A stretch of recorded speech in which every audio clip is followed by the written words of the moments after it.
Photo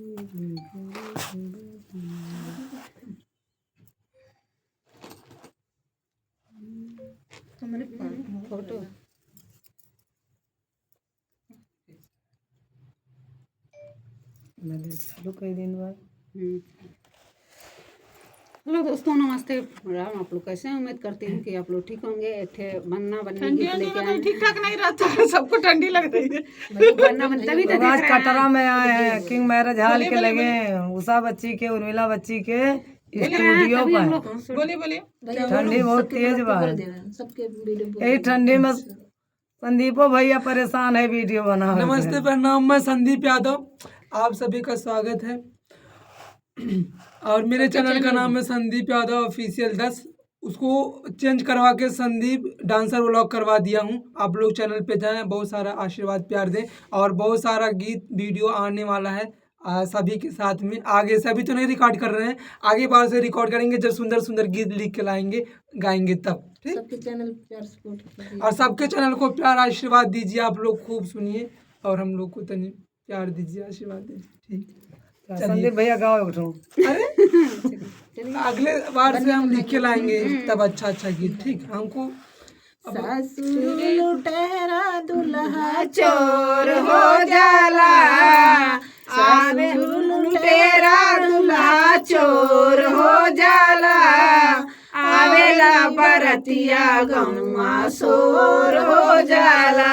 ससुर लुटेरा चोर हो जाला, आवेला बरतिया गौवा शोर हो जाला।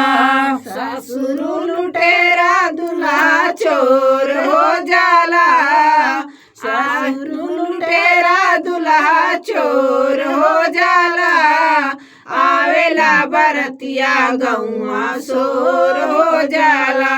ससुर लुटेरा दुल्हा चोर हो जाला, आवेला बरतिया गौवा शोर हो जाला।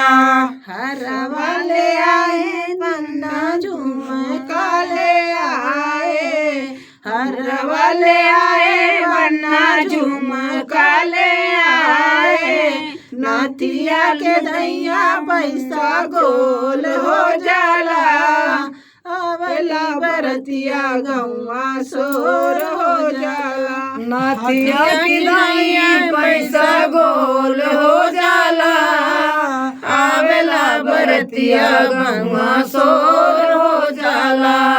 नथिया के दैया पैसा गोल हो जाला, आवेला बरतिया गौवा शोर हो जाला।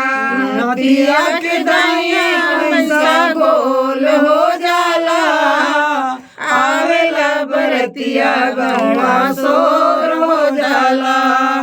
जेठऊ लुटेरा जेठनी चोर हो जाला, जेठनी लुटेरा दुल्हा चोर हो जाला, आवेला बरतिया गौवा शोर हो जाला।